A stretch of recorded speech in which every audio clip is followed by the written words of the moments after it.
India के foreign minister doctor S Jaishankar एक दिए जाने वाला बयान सोशल मीडिया पर बहुत ज्यादा वायरल हो रहा है, जंगल में आग की तरह फैल रहा है। दरअसल नई दिल्ली में आयोजित रायसीना डायलॉग्स के मंच से भारत के विदेश मंत्री एस जयशंकर ने को सीधा जवाब दिया। जयशंकर ने साफ शब्दों में कहा कि भारत की तरक्की किसी दूसरे देश की गलती या मेहरबानी का नतीजा नहीं है। आज की तारीख में अमेरिका को यह नहीं पता है कि जो ईरान के ऊपर हमला किया है जा किस तरफ रहा है। अमेरिका का यह कैलकुलेशन था कि हम लोग बमबारी करेंगे, खमेनी मर जाएगा जो कि मर गया, खमेनी की जो टॉप ब्रास है वो मर जाएगी जो कि मर गई, उसकी फर्स्ट लाइन खत्म हो जाएगी जो कि खत्म हो गई। लेकिन आज की तारीख में भी ये लड़ कैसे पा रहे हैं?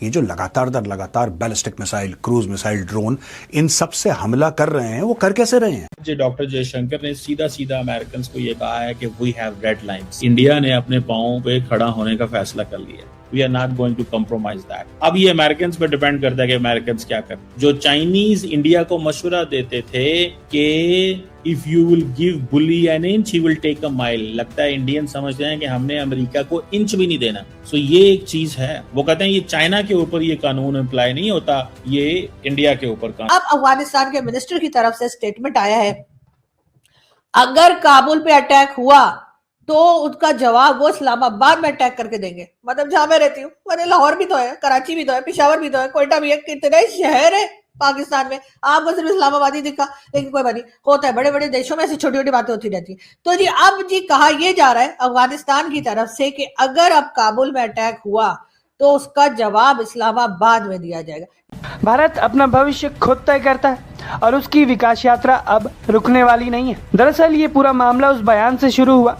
जब अमेरिका के deputy secretary of state Christopher Landau का बयान सामने आया था। उस बयान में लैंडो ने कहा था कि अमेरिका भारत के साथ वही गलती को नहीं दोहराएगा जो उसने करीब 20 साल पहले चीन के साथ की थी। चाहिए ये कि जयशंकर साहब जो हिंदुस्तान के वजीर खारजा हैं, खूबसूरत आदमी, अच्छा आदमी, ये रवादारी हमारे सियासतदानों में भी अगर आ जाए, ये थोड़ा सा रख रखाव, भरम शर्म, तो बेहतर बात है। दोनों मुल्कों की और वाकयात आपके सामने हैं, इसे क्या समझा जाए? कुछ प्लान करके ये सब कुछ हुआ है या बस एक लम्हा था या एक इशारा है, बस इससे ज्यादा कुछ भी नहीं है? आपको ऑपरेशन सिंदूर ने क्या बताया? आपने यहां से मुरीद के ठोक दिया, ठीक है जी, मुरीद के आपने ठोका। मुरीद के कहां है? लाहौर के पास है। चलो आप कहते हो लाहौर इतना दूर नहीं है, आपने सिंध में ठोका, आपने खैबर पख्तूनख्वा में, आपने दुनिया भर में, पाकिस्तान में ऐसी हैप्पी दिवाली कर दी। क्यों? क्योंकि आपके पास वो कैपेबिलिटी थी। आज की तारीख में चाइना भी वही डेवलप कर रहा है। So when we speak today about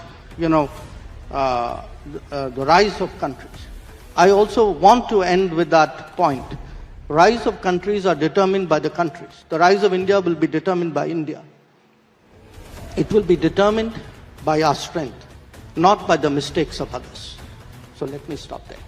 doctor S Jaishankar ने अमेरिका को बोला कि आप कौन होते हैं हमें बताने वाले, हम वही करेंगे जो हमारे कौम और मुल्क के लिए बेहतर है। विदेश मंत्री एस जयशंकर का ये सिर्फ एक बयान नहीं बल्कि भारत का जवाब है अमेरिका के उस बयान पर जहां वो भारत को चेतावनी देता हुआ दिख रहा था। तो अमेरिका शट अप गाल इंडिया उन्हें देता है। क्यों देता है? क्योंकि वो ये जानते हैं कि हम देने की पावर रखते हैं और हमारी इस तरफ यही जानते हैं कि अमेरिका से हमारी खराब होगी, हमारी रोटी बंद हो जानी। अमेरिका ने अपने वेपन्स जो है वो 4% बढ़ा दिए बनाना, यानी जो वो मैन्युफैक्चर करते हैं, जो उनकी प्रोडक्शन है वेपन्स की, सुना है कि जी वो उन्होंने कहा है कि 4% उन्होंने बढ़ा दिया, इसलिए कि जाहिर है हर तरफ अमेरिका ने जंग और लड़ाई शुरू करा के रखी है, चाहे वो अफगानिस्तान हो, चाहे वो भारत हो, चाहे वो ईरान हो या कहीं पर भी हो, इवन रशिया और यूक्रेन कहीं। तो उन्होंने जी अपने वेपन्स जो है वो ज्यादा बनाने शुरू कर दिए, इसलिए कि उनको पता है कि दुनिया में ढक्कन ज्यादा रहते हैं और दिमाग वाले कम रहते हैं और वो लोग लड़ाई भड़ाई बंद खत्म करेंगे नहीं और आखिरी सांस तक लड़ते रहेंगे, इसलिए उनके वेपन्स बिकते रहेंगे और उनका फायदा रहेगा। ट्रंप ने जो स्टेटमेंट देनी शुरू कर रखी है, ट्रंप का कहना यह है कि ईरान के साथ जो लड़ाई चल रही है उसमें अभी तक उनके $100 बिलियन एक वीक में खर्च हो गए। आप सोचिए लड़ाई में कितना पैसा लगता है। मोदी जी जरा सुने ट्रंप क्या कह रहे हैं, एक वीक में $100 बिलियन अमेरिका का खर्च हो चुका है।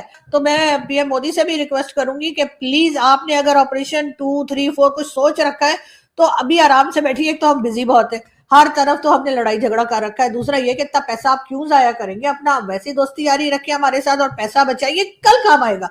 किसी का कुछ पता नहीं है। आपको पता है कि ये ट्रम्प की वजह से इकोनॉमी का क्या वाट लगी हुई है, जो है वो सबसे पॉपुलर है। अब ये चाहते हैं कि with this as a fact, ये एक बेसिक फैक्ट अगर आप एक्सेप्ट करें, जो परसेप्शन है, ये मैं आई एम नॉट सेइंग हम चाहते हैं, this is the perception.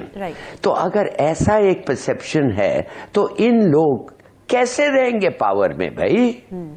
How will they share power? Government पे उनके साथ कितना कॉन्फिडेंस है और उनका जो वजीर खारजा है वो वहां बैठ के अमेरिका को शटअप कॉल दे रहा है। तो मेरा ख्याल है कि एक रियासत को इतना इंडिपेंडेंट और स्ट्रांग होना चाहिए और हमें भी सोचना पड़ेगा कि हम कहाँ खड़े हैं और हमें कहाँ जाना है और हमने कब आज़ाद होना है और कब अपनी रियासत और अपने इस मुल्क के बारे में सोचना है। हम इंडिया की फॉरेन जो पॉलिसी है उनकी ये है कि वो जब भी कोई बात करते हैं या जो भी कल्चर अपनाते हैं वो अपने कल्चर को पहले मद्देनजर रख के बात करते हैं और वो जब चाहे जिसको चाहे स्टॉप कॉल दे सकते हैं क्योंकि उनकी पॉलिसी बेहतरीन और बहुत अच्छी है। दोस्तों, अभी कुछ दिन पहले सोशल मीडिया पर एक ही सवाल घूम रहा था, कहाँ गया वो सैवेज जयशंकर, क्यों चुप है पीएम मोदी? कुछ लोग तो ये तक कह रहे थे कि अमेरिका ने इंडिया को लाल आंखें दिखाई हैं और इंडिया ने बस इग्नोर कर दिया। वेल, अगर आपको भी लगा था कि इंडिया बैक फुट पर है तो भाई पिक्चर अभी बाकी है।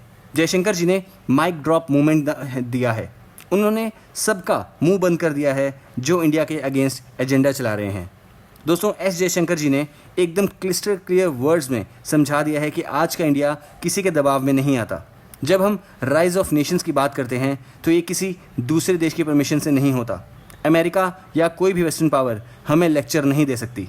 जयशंकर जी ने साफ कहा कि इंडिया का राइज हमारी अपनी स्ट्रेंथ और हमारी अपनी कैपेबिलिटीज़ और हमारी अपनी पॉलिसी से तय होता है।